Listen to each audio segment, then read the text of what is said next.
మనకు చాలా పరిచయమైనటువంటి లేఖన భాగం ఏంటంటే 1:3 ఎఫెసీ ఎఫెసీలకు రాసిన పత్రిక 1వ అధ్యాయము 3వ వచనం అనేటువంటిది మనకందరికీ బాగా తెలుసు. ఎఫెసీలకు రాసిన పత్రిక 1వ అధ్యాయము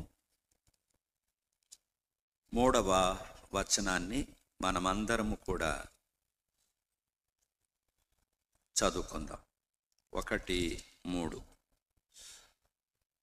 మన ప్రభువు అయిన యేసుక్రీస్తు యొక్క తండ్రియగు దేవుడు స్తుతింపబడును గాక. ఆయన క్రీస్తునందు పరలోక విషయములలో ఆత్మ సంబంధమైన ప్రతి ఆశీర్వాదమును మనకు అనుగ్రహించెను. మన దీవెనలు భౌతికమైనవి కావు, ఇది గుర్తుపెట్టుకోండి. నాకు మంచి ఆరోగ్యము, ఐశ్వర్యము, జ్ఞానము, ఉన్నతమైనటువంటి ఉద్యోగము, పేరు ప్రఖ్యాతులు దేవుడు నాకు ఇచ్చినాడు, నేను దానిని బట్టి నేను కృతజ్ఞుడనై ఉన్నాను అని సామాన్యంగా మనం చెప్తాం. 100కి 90 పాళ్ళు క్రైస్తవులందరూ కూడా అతిశయించేది ఈ శరీర సంబంధమైన దీవెనలను బట్టి. ప్రతి ఒక్కడు, వాడు సేవకుడు కావచ్చు, ఇంకా విశ్వాసి కావచ్చు, ప్రతి ఒక్కరికి కూడా నాకు దేవుడు నాకు ఇంత ఇచ్చాడు, నాకు ఇంత ఇచ్చాడు, నాకు ఇంత ఇచ్చాడు, 24 గంటలు అదే చెప్తారు.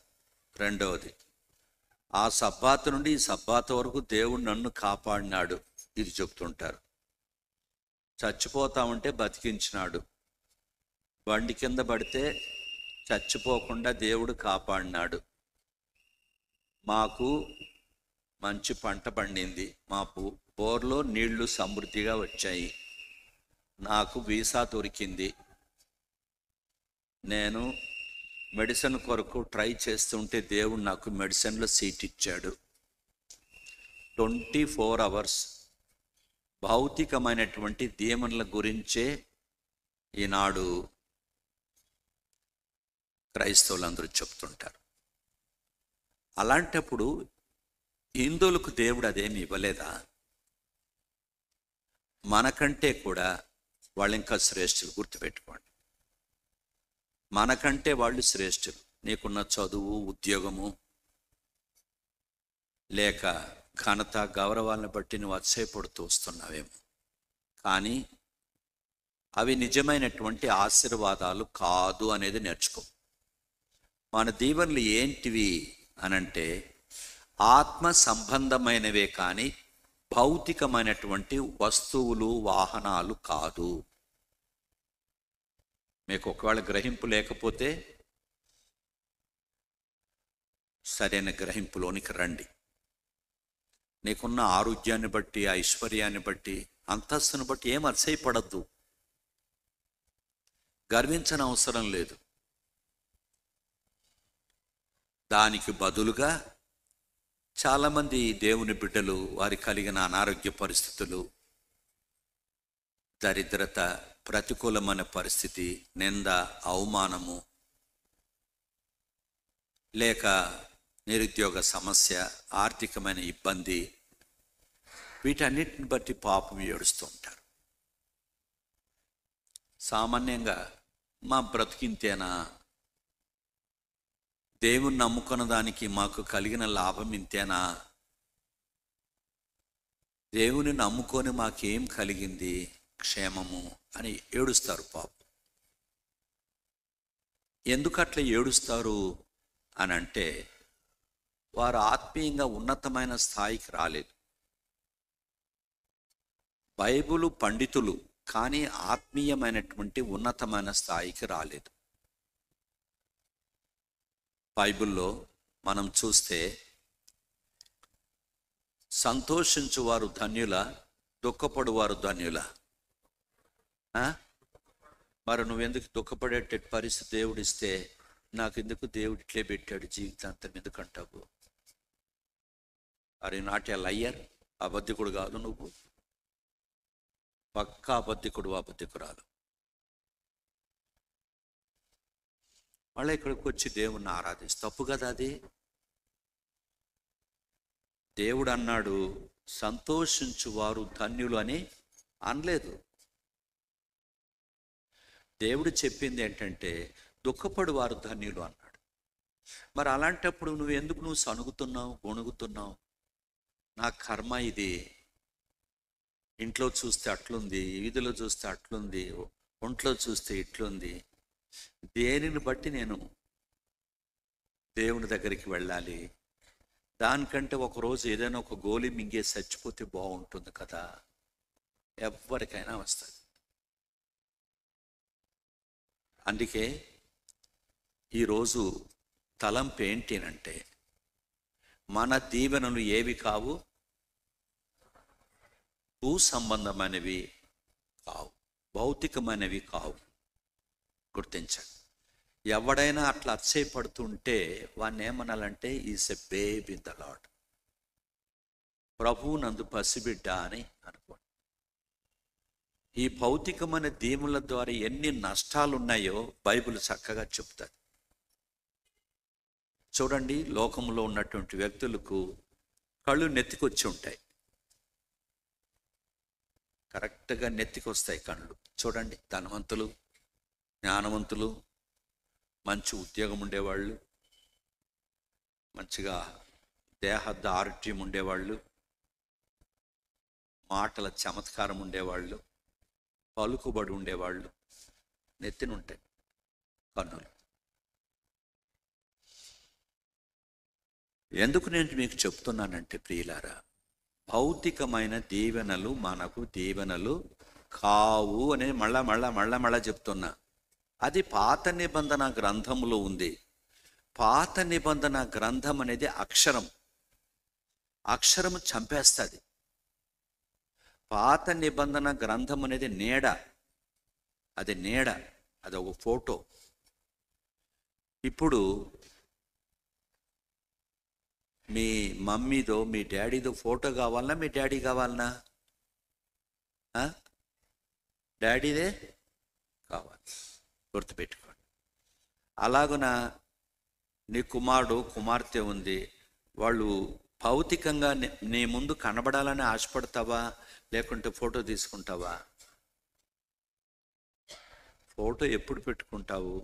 సమీపంగా అందుబాటులో లేకపోతే, లేక చచ్చిపోతే గుర్తుపెట్టుకొని ఏడుస్తూ ఉంటాం, లేక తృప్తి కలిగి ఉంటాం. అయ్యో నా బంగారు కొడుకు పోయినే, నా కూతురు పోయినే, నా భార్య పోయినే, నా భర్త పోయినే, మా అమ్మ పోయినే, ఏడుస్తాం. కానీ మన ముందే ఉండేటప్పుడు మనం ఏడవు, గుర్తుపెట్టుకోండి. కాబట్టి పాత నిబంధన గ్రంథం అనేటువంటిది అది నీడ మాత్రమే, అది అక్షరము మాత్రమే, అది మతము మాత్రమే. గుర్తించుకోండి.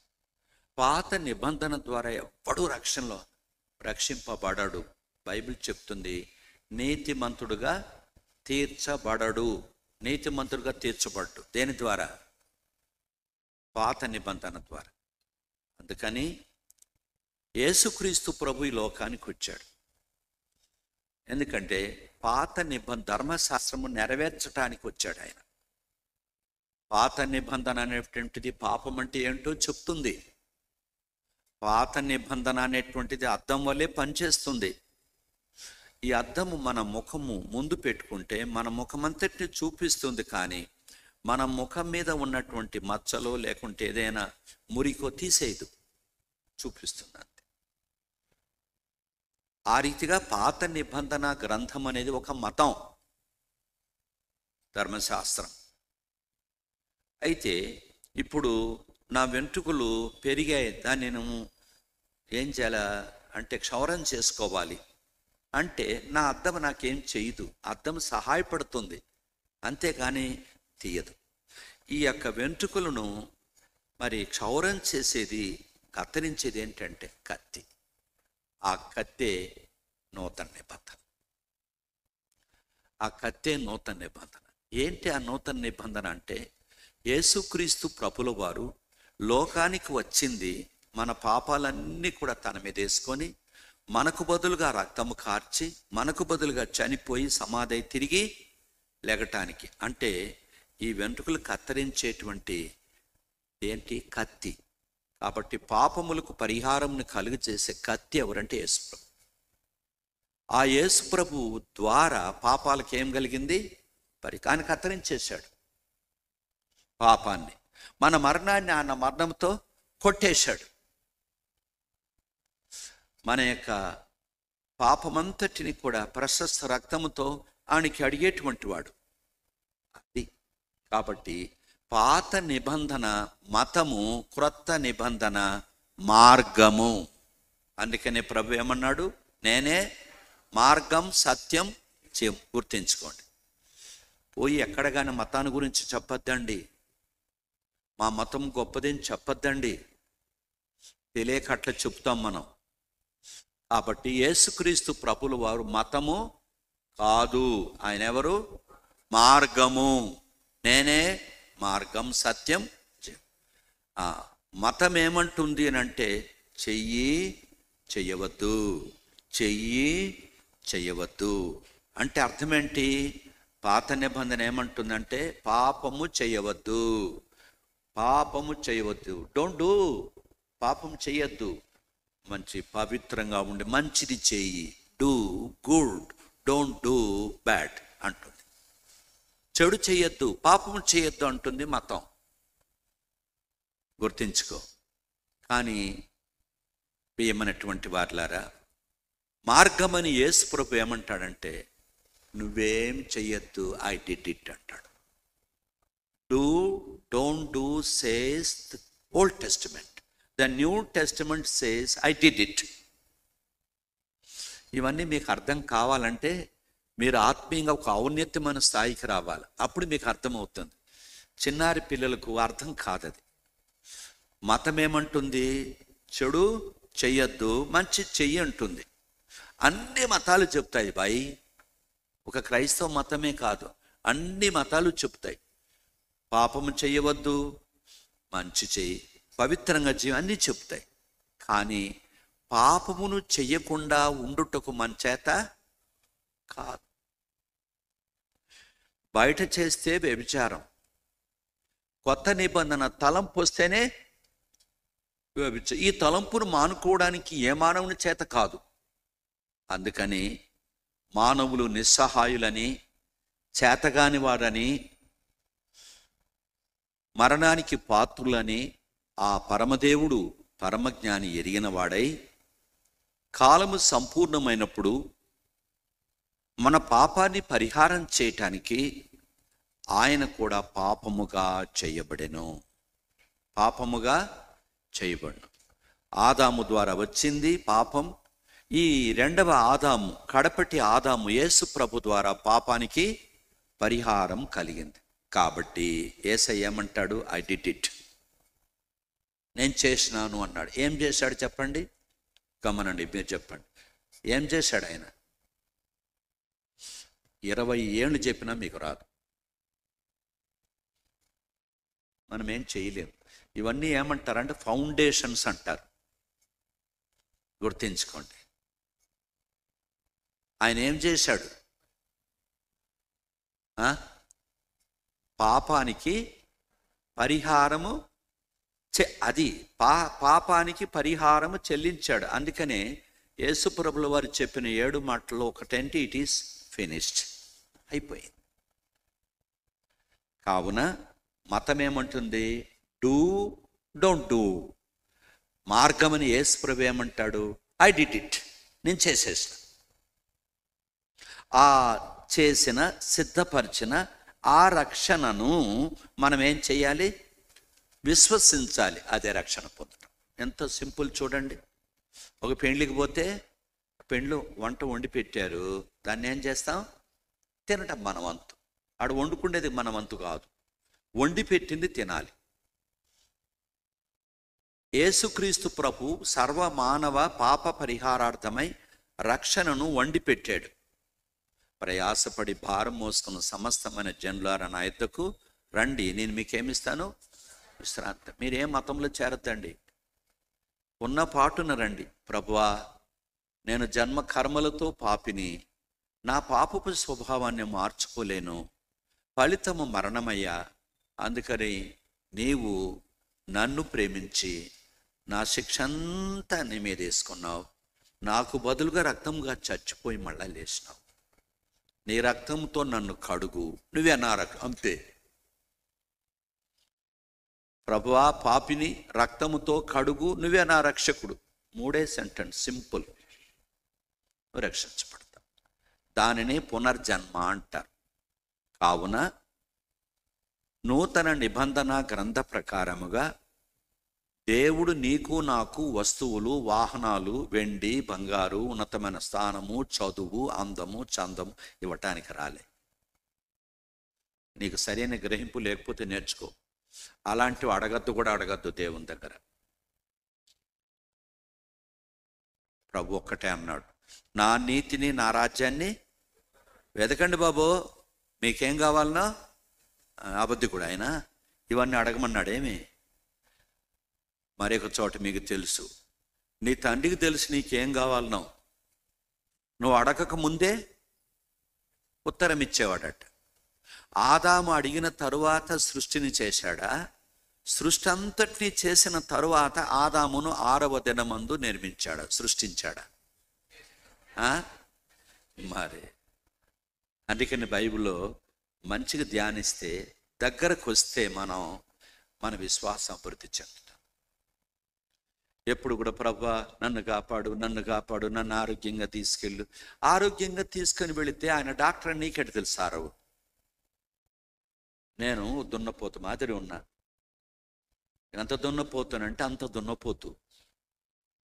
అలాగ జీవించేటువంటి నేను, నా దేవుడు పరమ వైద్యుడు అంటే ఏమంటారు? ఏమంటారు? ఏమంటారు బాబు? ఒరే, నువ్వు దున్నపోతు మాదురున్నావురా. నీకెప్పుడా నేను ట్రీట్మెంట్ ఇచ్చాను? నీకు ట్రీట్మెంట్ ఎప్పుడు ఇచ్చాను నేను నీకు? పరమ వైద్యుడు అంటున్నావే. అంటే పరమ వైద్యుడు అంటే అర్థం ఏంటి? నన్ను నీవు మరి నిన్ను స్వస్థపరిచానా? నీకు రోగమే రాలేదు. మరి పరమ వైద్యుడు ఎందుకంటా కూర్చుంటావు? అబద్ధికుడు కాదా నువ్వు? పక్కా నంబర్ 1 అయ్యారు. మనం చేసే ఆరాధనలన్నీ కూడా అబద్ధపు ఆరాధనలు, అనుభవపూర్వకమైనవి కావు. నేర్చుకున్న వాటిని వళ్ళిస్తున్నాం మనం. వళ్ళిస్తున్నాం 7 పాయింట్స్, 5 పాయింట్స్, 10 పాయింట్స్. వాళ్ళు ఇస్తే తప్పు నేను అంటాంలే. నువ్వు ఎప్పుడు అనుభవించినావు? 24 గంటలు వాని ఆలోచన, ఈ అడ్వకేట్ ఆలోచన, వాని ఆలోచన, వీని ఆలోచన దగ్గరికి పోతా నీ సమస్యలు పరిష్కారం చేయటం. ప్రభా ఏమంటావు? నా విషయం ఏమంటావు ప్రభా నువ్వు అని ప్రభు దగ్గర వేచి ఉన్నావా? నువ్వు వేచి ఉన్నావా చెప్పు. కాబట్టి are not a liar telling is my wonderful counsellor. అద్భుతమైన ఆలోచనకర్త. అబద్ధం కాదా నీది? చెప్పద్దు నాన్న, అట్లా చెప్పద్దు. మనదంతా మతమే, మనదంతా మతమే. అందుకని అనుభవించినటువంటి వానికి తెలుస్తుంది.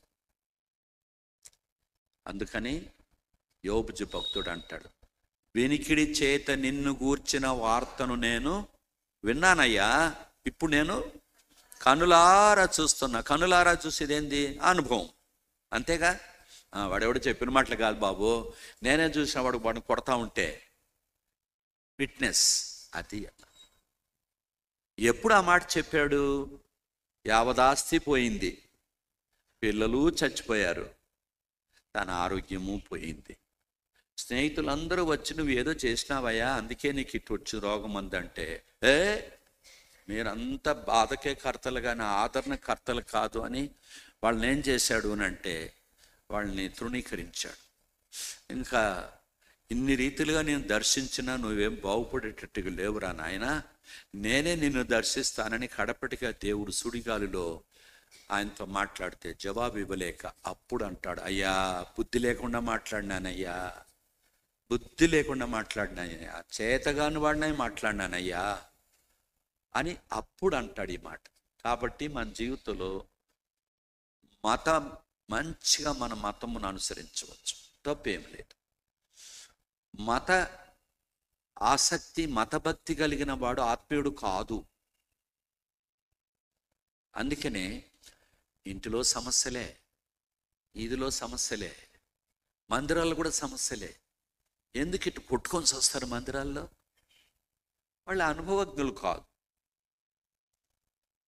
వాళ్ళు దేవుని రుచించలేదు, నేర్చుకున్నారు మాటలు, వళ్ళిస్తూ ఉన్నారు, అంతకంటే ఇంకేం. అందుకనే నంబర్ 1 హిపోక్రైట్స్, వేషధారులుగా జీవిస్తారు. చూడండి కావాలంటే వాళ్ళు దేవునితో సంబంధం కలిగిన వాళ్ళు కాదు, మతమును అనుసరించేటువంటి వాళ్ళు, నేర్పరితనం కలిగిన వాళ్ళు, లేక వరాలు కలిగిన వాళ్ళు, లేక సామర్థ్యం కలిగిన వాళ్ళు, అంతేగాని ఆత్మీయులు కాదు వాళ్ళు. కావున నేను ఎందుకు ఈ మాట మీకు చెప్తున్నాను మళ్ళీ ఎక్కువ చెప్పేటప్పటికి మీకు ఏది గుర్తుండదు నాకు తెలుసు. అందుకని అమెరికాలో 15 నిమిషాలు పోత చేస్తారు. 15 నిమిషాలే. తక్కువ చెప్తే ఎక్కువ ఉంటుంది బుర్రలో, ఎక్కువ చెప్తే ఏది కూడా ఉండదు. కొంచెం మారాల, నేను కూడా మారాలి, గుర్తించండి. ఎందుకు మీకు చెప్తున్నా అంటే మన దీవెనలు ఏవి చెప్పండి? వస్తురూపకమైనవి. ఎవడైనా అతిశయపడుతుంటే వాడిని ఏమనాల? పాపం. నూతన నిబంధనలో ఎక్కడైనా వస్తురూపకమైన ఆశీర్వాదములను బట్టి అతిశయించినట్లుగా ఉందా? నాకైతే గుర్తులేదు, మీకైతే గుర్తుండొచ్చు. ఏం సార్? లేదు. అందుకనే అంటాడు ఏంటంటే, బీదలైన వారు ధన్యులు, దుఃఖపడువారు ధన్యులు. చూడండి ఎంత మంచి మాట చెప్తాను. హింసించబడువారు ధన్యులు. నిర్హేతుగా నిందించి, దూషించి, హింసించి, అబద్ధంగా చెడ్డ మాటలలో పలుకున్నప్పుడు మనం ఎక్కడున్నామంటే ఆ స్థాయిలో.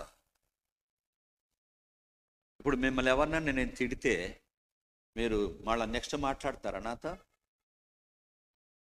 మాట్లాడతావు నాయన? ఏమో నాకైతే డౌట్. చెప్పితే మాట్లాడతావులే, ఎందుకంటే ఇప్పుడు నేను పేపర్ లీక్ అవుట్ చేశాను కాబట్టి మాట్లాడతావు. మాట్లాడేటప్పుడు ప్రైజ్లాడా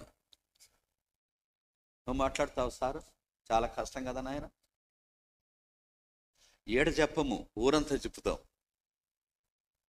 ఇటువంటి వాడయ్యా. మనం చెప్పేస్తాం బయటపోయి. ఎందుకునంటే స్వయం తాకిందిగా. అయితే ప్రభు ఏమన్నాడు? నిర్హేతుకంగా నిందించి కదా, నేను దూషించి అబద్ధంగా చెడ్డ మాటలు పలికినాడుకో సంతోషించయ్యా అన్నాడు. ఎక్కడ మన ఆత్మీయత చెప్పండి? ఈజ్ ఇట్ నాట్ ఎ లై? అబద్ధం కాదా ఇది? Where is our spiritual standard? సంతోషించాలి. ఎవరన్నా తిట్టినప్పుడు థ్యాంక్ యూ అన్నా, నువ్వు దొంగ, చిన్న దొంగ కాదన్నా, నేను పెద్ద దొంగను అనాల. నేను దొంగనరా? ఒరే నేనరా దొంగను? నువ్వు దొంగ, మీ అమ్మ దొంగ, మీ నాయన దొంగ, నీ దొంగతనంతో బయట పెడతా, నన్ను దొంగ అంటావరా? అయిపోయి. నిజమైన ఆత్మీయుడైతే ఏం చెప్పాలి? థ్యాంక్ యూ అన్నా, మీరు అనేది చిన్న దొంగ అంటున్నారు, పెద్ద దొంగనన్నా నేను అంటామా? అట్లా అన్నాడట ఎవరు? William Carey. అందుకని ప్రపంచంలో అంత పెద్ద భక్తవరులలో ఒకడాయన. ఎవరు? William Carey. ఆయన అన్నారంట, సౌత్ ఆంప్టన్ అనే వాళ్ళ ఇల్లు చూశాను నేను లండన్లో, సౌత్ ఆంప్టన్లో. ఆయన ఒకడు అన్నా అంటే ఈసే షూ మేకర్ అని, చెప్పులు కుట్టుకుండేవాడు అని. వాళ్ళ బ్యాక్గ్రౌండ్ అదే, వాళ్ళ వృత్తి అది. ఈ దినాల్లో మనం చెప్పులు కుట్టుకున్నామంటే నీచంగా చూస్తాం ఇండియాలో. పాశ్చాత్య దేశాలు కోటీశ్వర్లు వాళ్ళు ఈ యొక్క వృత్తిని బట్టి కులాన్ని నిర్ణయించరు, ఏ పనన్నా చేసుకోవచ్చు వాక్య ప్రకారంగా. మనోళ్ళు ఇదనం ఏంటంటే, నాకు ఆ జాబా ఈ జాబా, దీనికి ఏం చేయాలంటే పందులు మేపే జాబ్ ఇవ్వాలి. మీకు తెలుసా పాశ్చాత్య దేశాల్లో పందులు మేపు ఉండేవాళ్ళు కోటీశ్వర్లు. మీకు తెలియదు ఇవన్నీ. ఏ పనన్నా చేసుకో, లాభమే. బైబిల్ చెప్తుంది, నేను చెప్పేది కాదు. కాబట్టి ప్రియమైనటువంటి వారులారా, ఆయన ఒక మాట అన్నాడు, ఈయన చెప్పులు కుట్టుకునేటువంటి వాడు అని చెప్పానంటే ఆయన ఏమన్నాడు తెలుసా? నేను పాత చెప్పులు కుట్టుకునేవాడు అన్నాడు. బా వద్దురా నాయన, పాత చెప్పులు కుట్టుకునేవాడయ్యా అన్నట్టు. మనమైతే నమ్మరా ఎట్ట కనపడుతున్నా నేను? చెప్పులు కుట్టుకుండేవాడా నేను? చూడండి ఎంత ఘోరము. మనలో ఆత్మీయతే లేదు. ఏం చెప్పకండి, ఇంకా కొన్ని రోజులంత రంగులన్నీ బయటపడతాయి. చూడండి మీరు కావాలంటే. దినాలు గడిచే కొలది మనము ఆత్మీయులుగా సిద్ధపడాలి. ఇంత ధన్యత నీకు ఇస్తుంటే నువ్వెందుకు నన్నన్నాడు అంటున్నావే? అరే నిర్హేతుగా అన్నప్పుడు సంతోషించు నానా. నిన్ను సిద్ధం చేయటానికి అలా చేస్తా. ఎప్పుడే కానీ మనకు దిద్దుబాటు అవసరం.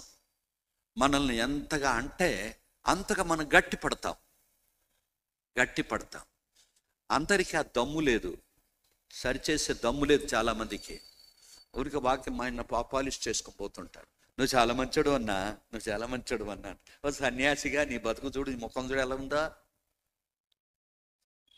నిన్ను పొగిడితే నువ్వు ఎగురుతున్నావు, కానీ అట్లా కాదు. అది లోకస్తులు. మనం దేవుని బిడ్డలం. ప్రతికూలమైన పరిస్థితులు వెళ్ళినప్పుడు సంతోషించాలి. అదే ఆత్మీయత. ఒక్క మనిషి అయినా ఇష్టపడతాడా? ఒక్క మనిషి కూడా ఇష్టపడ్డు. ఎవ్వరూ ఇష్టపడరు. సేవకులు మొదలే ఇష్టపడరు. ఏ కొద్ది మంది మాత్రమే, వెరీ రేర్. కాబట్టి నేనేం చెప్తున్నాను మీకు అంటే, ప్రియమైన వారలారా, మన ఆశీర్వాదములు ఏంటివి? ఆత్మ సంబంధమైనవి, పర సంబంధం. ఇప్పుడు ప్రభువుని యేసునందు విశ్వాసం ఉంచడం ద్వారా దేవుడు మనకేమిచ్చాడు? మొట్టమొదటి ఆశీర్వాదం ఏంటంటే నిత్య జీవం. ఆ నిత్య జీవముతో పాటు నీకు ఏమేమి ఇచ్చాడో, ఆత్మీయంగా ఏమేమి నేర్చుకుంటున్నావో దానిని బట్టి నువ్వు దేవుణ్ణి ఆరాధించు. అంతేగాని ఆయన నేను 3 పాయింట్లు చెప్తా, నువ్వు ఆ 3 పాయింట్లు చెప్తావు అంతేగా. నీ అనుభవం ఏముంది? అది ఏముంది బాబు? నేను చెప్పిందా నువ్వు వల్లిస్తున్నావు? నీదంతా వల్లింపేనయ్యా. మన సహవాసముల కరెక్షన్ అనేది ఎప్పుడు ఇష్టపడ్డు. ఎందుకంటే ప్రతివాడు బోధకుడే. వాడు మ్యాథమెటిక్స్ చెప్తున్నాడు. ఏమరా మ్యాథమెటిక్స్ చెప్తా? నేర్చుకున్నాను సార్, నా వృత్తి సార్ చెప్తున్నాను సార్ అన్నాడు. నువ్వు సైన్స్ చెప్తున్నాడు, నా సబ్జెక్ట్ సార్ నేను చెప్తున్నాను అంటాడు. అలాగునే ఈ దినాల్లో దేవుని నమ్మే బిడ్డలకు వరాలు, తలాంతులు, సామర్థ్యాలు దేవుడు ఇచ్చాడు. నేర్చుకున్నాం, వళ్ళిస్తా వస్తుంది, తప్పేం లేదు అంత. కానీ నీకు అనుభవం ఉందా? కావున ఈ సమయంలో మీకు వదిలిపెట్టేస్తా. ఏం వదిలిపెడతానంటే, స్వేచ్ఛగా నీకేం అనుభవం ఉందో అది చెప్పు. అనుభవించుంటే చెప్పు, అనుభవించకపోతే చెప్పద్దు. అది ఏమవుతుందంటే 7వ అధ్యాయం 6వ వచనంలో మార్కు సువార్తలో చెప్పినట్టు చూడండి, అలాంటిది అవుతుంది నీకు. నిజంగా దేవుని అనుభవిస్తే ఏడ్చుకో, తప్పు లేదు. నొప్పిని బట్టి ఎవడైనా ఏడవచ్చు. దుఃఖపడువారు ధన్యులు అన్నాడు. కాబట్టి అది ఒక ఆశీర్వాదం లేక అదృష్టం ఏడవటం అనేది. ఎవడు ఇష్టపడ్డు? బైబిల్ చెప్తుంది అది. యేసుక్రీస్తు ప్రభువు వారు భూలోకంలో ఉన్నప్పుడు, శరీరధారి ఉన్నప్పుడు ఆయన అంటే ఆ మాట చదవండి, ఎంత మంచిగా ఉంది.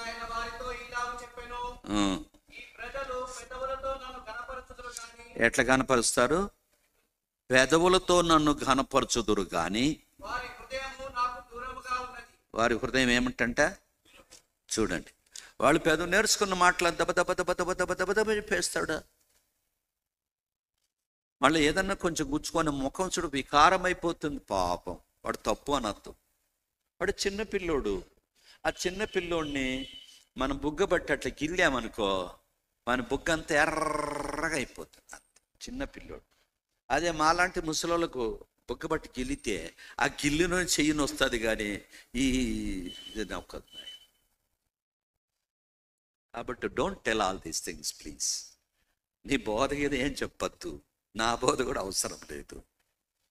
కాబట్టి నువ్వు ఎలాగున్నావు అది చూసుకో. అందుకని కష్టం రావటం మనకు ఆశీర్వాదం. కానీ భరించలేక ఏడుస్తాం. తప్పేముంది? ఎంతసేపు ఏడుస్తావు?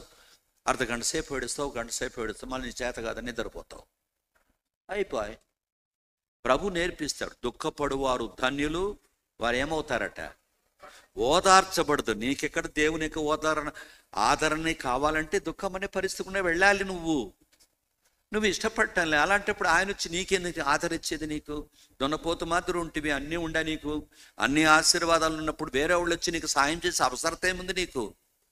అందుకనే క్రైస్తవుడు నిజముగా సిలువ మోయాలి. ఆ సిలువను మోసినప్పుడు ఆయన రూపంలోనికి మార్చబడు. ఎంత అద్భుతమైన సత్యం!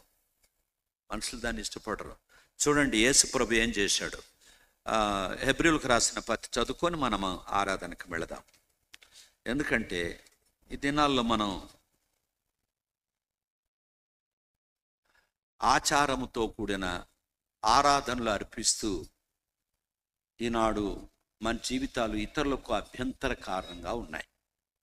మనకు కూడా అభ్యంతరం. 7వ వచనం 5:7 హెబ్రీ 5:7 శరీరధారి అయి ఉన్న దినములలో బాగా ఎంత మంచిగా రాసిపెట్టాడు. ఆయన శరీరధారి అయి ఉన్న దినములలో మహారోదనము. ఎందుకు అంత రోదనం? ఆయనకి ఎందుకు? ఆయన సృష్టికర్త కదా, ఆయన దేవుడు కదా, ఆయనకెందుకు అంత రోదన? కన్నీళ్ళ. ఎందుకు ఆయనకు దుఃఖము? ఆయనకు దుఃఖం ఎందుకు బాబు? సృష్టికర్తకి ఎందుకు అంత దుఃఖం? తర్వాత తన్ను మరణము నుండి రక్షింపగలవానికి ప్రార్థనలను యాచనలను సమర్పించి ఆయన అంగీకరించబడ్డాడు. ఆయనకే అంత రోదన, ఆయనకే అంత కన్నీళ్ళు, ఆయనకే అంత మరణకరమైన పరిస్థితి వచ్చినప్పుడు నువ్వేంది పెద్ద దొరసానివా? నువ్వు పెద్ద దొరవా? నీ కష్టాలు రాకూడదా? కష్టాలు తప్పేం లేదు. నువ్వైనా ఏడుస్తావు, నేను కూడా ఏడుస్తా. మీరన్నా నాకంటే 1000 రెట్లు నయమనుకో. నాకు 3 సార్లు మోషన్ అయితే 4వసారి కింద పడతా. మళ్ళీ లెగను. కొంతమంది ఉన్నారు 10 సార్లు అయినా రాజాల మాదిరి పోతుంటారు. స్ట్రాంగ్ ఉంటారు వాళ్ళు. నేను ఉండలేను. గుర్తుపెట్టుకో. కాబట్టి ప్రియమైన వారలారా, మన దీవెనలేవి. కాబట్టి నీవు రక్షణతో పాటు ఏమేమి దీవెనలు పొందావో నువ్వు యోగ్యంగా దేవున్నారా. లేదనుకుంటే ఒకటే చెప్పు, ప్రభువా దుఃఖపడువారు ధన్యులు అని చెప్పాడు. దుఃఖపడడానికి ఇష్టం లేదయ్యా. ఎవడని దుఃఖ పెడుతుంటే కూడా నువ్వు ఓర్చుకోనయ్యా. వాని మీద విషపు చూపు చూస్తానయ్యా, శత్రువుగా భావిస్తానయ్యా, వానికి హాని చేయడానికి చూస్తానయ్యా. నా బ్రతుకు జీవితం అట్లా ఉంది ప్రభువా. నా పాపాన్ని చూపిస్తే వాడిని సహించను, వాడిని చంపడానికి చూస్తా. నేను ఒక ముఠాను తయారు చేస్తా మందిరంలో. ఎందుకు అనంటావా? నాకు ఇష్టం లేదు, నాకు అధికారం పోయింది, నా ప్రభుత్వం పోయింది, నా మాట లెక్కలేదు. అదేనము అల్లుడు గారు అందరి చేత ప్రశంసించబడ్డాడు, పొగడబడ్డాడు. అల్లుడు గారు మామకేమైంది? అయిపోయి మామకేమైంది? అసూయ వచ్చి చంపేయాలన్నాడు. ఎవడన్నా అల్లుడిని చంపుతాడా? ఏ మామైనా పోనీ ఏమన్నా హాని చేశాడా? అల్లుడి కూతుర్నే చేసుకున్నాడే, రేపు వాని కూతురు విధవైపోతుందే. ఎంత ఘోరమో చూడండి. విధవ కాదా? చూడండి. అయినా కూడా పగ తెచ్చుకున్నాడు. ప్రియులారా, ఈనాడు క్రైస్తవులు దేవుని నమ్ముకున్నంత మాత్రాన సేవ చేసినంత గొప్పోళ్ళు ఏం కాదు. కృపచేత రక్షణ పొందావు. దేవుడిచ్చిన సామర్థ్యమును బట్టి, వరమును బట్టి నువ్వు పోత చేస్తున్నావు. నీకు అనుభవం లేదుగా. నీకు అనుభవం ఉంటే ఏం చేస్తావు నువ్వంటే? యేసు గుణాలు చూపిస్తావు. యేసు గుణాలు చూపిస్తావు. కాబట్టి దుఃఖపడువారు ఎవరు? ధన్యులు. దుఃఖపడువారు ధన్యులు అయితే దుఃఖపెట్టువారు ఎవరు? మాట్లాడరే. వాళ్ళని ఏమనాలి మనం అంటే? మరీ ధన్యులు అందాం అని బైబిల్లో రాయలేదులే. కానీ వాళ్ళు కూడా సాధనాలు. దేవుడు వాడుకునేటువంటి ప్రతి వస్తువుని యెహోవా దాని పని నిమిత్తము కలుగు చేశాను, నాశన దినము కొరకు భక్తిహీనులను. కాబట్టి ఆ మనిషిని చేశాడు మనల్ని నట్లు బోల్టు టైట్ చేయటానికి, మన దుఃఖ పెట్టడానికి వాడుకుంటున్నాడు ఆ వ్యక్తిని. మనకు బీపీ రావడానికి వాడుకుంటున్నాడు. ఒక్క దినం వస్తుంది, ఎట్లా చేస్తాడో దేవుడు అప్పుడు చేస్తాడు నీకు, నీకైనా నాకైనా అంతే. ఇప్పుడు ఏం మాట్లాడ్డా ఆయన, చేసేటప్పుడు చేస్తాడు పెయింట్. కాబట్టి ప్రియమైన వారలారా, ఒకటే మాట మీకు చెప్పేది ఏంటంటే, మన దీవెనలు ఏవి కావు, ఒకటే నేర్చుకోండి, భౌతికమైనవి కావు, ఆత్మీయమైనవి. కావున మన జీవితంలో దేవుడు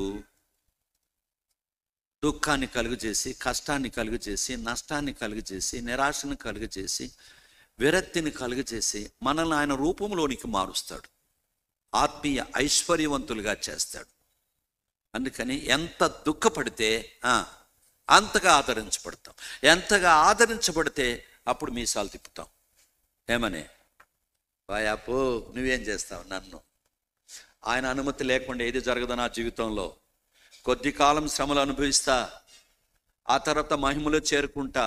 ఆ మహామహిమలో ఈ అల్పకాల శ్రమలు అన్న తగినవి కావు. నా ప్రభు నాకు అంత ధైర్యం ఇచ్చినాడు, నా ఆదరణకర్త, నేను అనుభవించిన నా ప్రభు ఎవడో. అందుకే అంటాడు భక్తుడేమని, నేను నమ్మిన వారిని నేను ఎరుగుదును గనుక సిగ్గుపడను అన్నాడు. పెద్ద తీసుమారు కాడువా నువ్వు?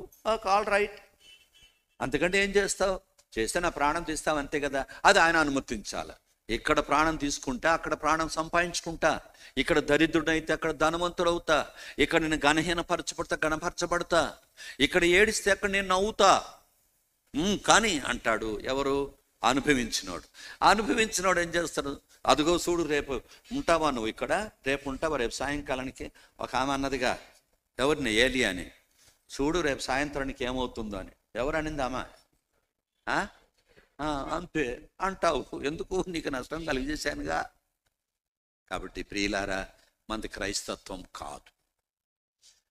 ప్రభు నమ్ముకున్నాం, దాన్ని నేను కాదు అని చెప్పాను. కృపచేత కార్యం జరిగింది, దేవుని బిడ్డలమయ్యాం, కానీ మనం ఆత్మీయంగా ఔన్నత్యమైన స్థాయికి రాలేదు.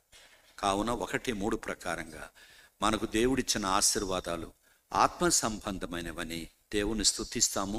ఈ దుఃఖకరమైన పరిస్థితులు, అనారోగ్య పరిస్థితులు, ప్రతికూలమైన పరిస్థితులు, నిరాశలు, విసుగులు వస్తాయి, రాకుండా పోవు.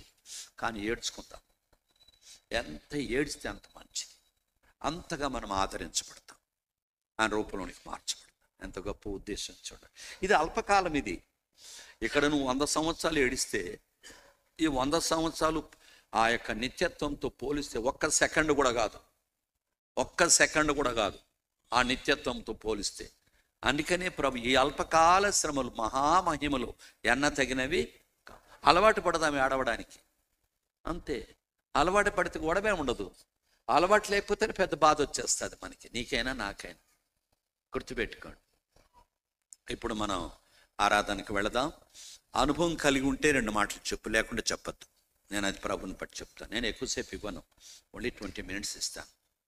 ఎందుకంటావా, ఇది అలవాటుతో అయిపోయింది మంది. మన హెబ్రోను సహవాసం అలవాటుతో కూడింది, ఆచారంతో కూడినది, నేర్పు మాటలతో కూడింది, వరములతో కూడింది, సామర్థ్యములతో కూడింది. సందేహం లేదు, ఇలాంటి సహవాసం ప్రపంచంలో ఎక్కడ లేదు. వాక్య విషయంలో దేవుడు అంత మంచి సహవాసం ఇచ్చాడు.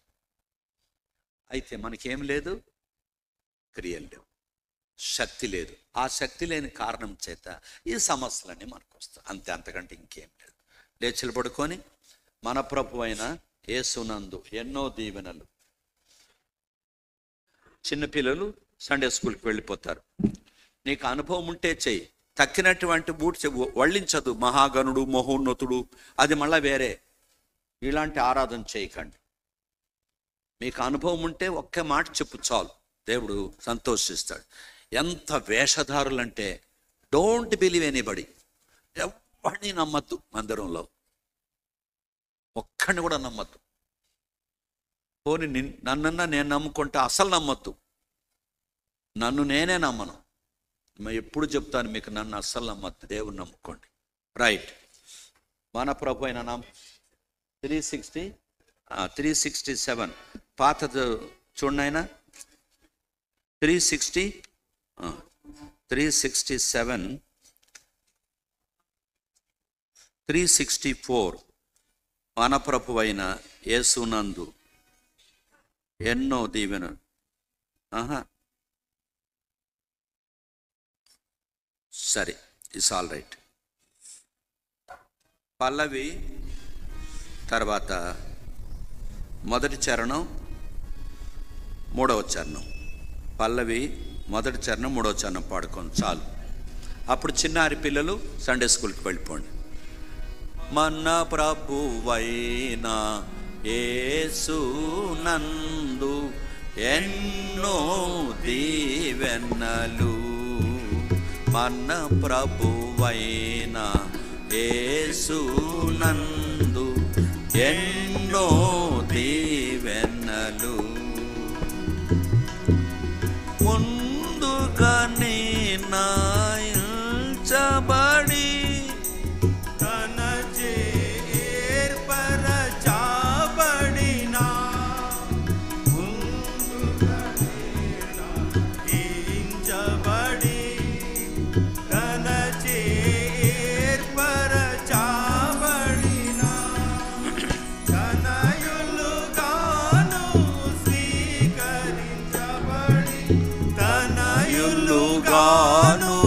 స్వీకరించబడి ధన్యులయ్యెదరు వారే.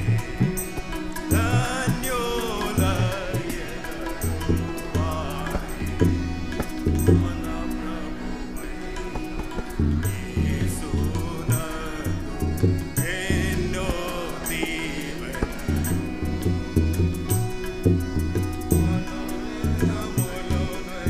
వెలిగించబడి ఘనముగా ప్రభుచే పిలువబడి మనోనేత్రములు వెలిగించబడి ఘనముగా ప్రభుచే పిలువబడి తన భక్తులతో స్వాస్థ్యము పొంది తన భక్తులతో స్వాస్థ్యము పొంది ధన్యులయ్యెదరు వారే. ధన్యులయ్యెదరు వారే. మన ప్రభువైన యేసునందు ఎన్నో దీవెనలు. మన ప్రభువైన యేసునందు ఎన్నో దీవెనలు. చాలు, కూర్చోండి. ఎవరైనా దేవుణ్ణి ఆరాధించాలనుకుంటే అనుభవం ఉంటే ఆరాధించండి. నేర్పు మాటలతో దయచేసి వళ్ళించద్దండి. టైం అంతా వేస్ట్ ఊరికి అనవసరంగా ఇది లాభం ఏంటి చెప్పండి. మనం కూడా సుప్రభాతం చెప్పుకోవచ్చు, ఇది మనం చేసుకోవచ్చు. వాళ్ళు కూడా నమాజ్ అవుతారు, మనం కూడా నమాజ్ అవుతాం, తప్పేం లేదు. అది మతం. అనుభవం నీకేముందో చూడు, చేసి దేవుణ్ణి ఆరాధించు.